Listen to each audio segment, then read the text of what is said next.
Pinabilib ng Korean pop group na Infinite ang Pinoy fans sa kanilang concert kagabi.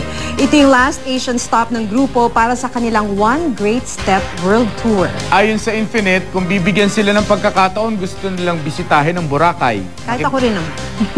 Ayoko, sawa na ako. Makibalita tayo kay Joy Segi.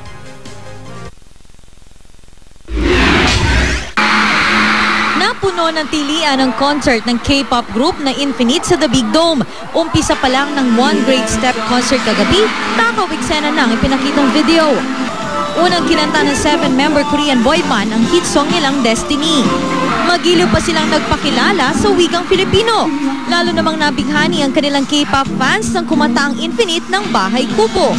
Bukod dito, nakijamming din ng fans sa kantang Nothing's Over at Before the Dawn ng Megastar Band.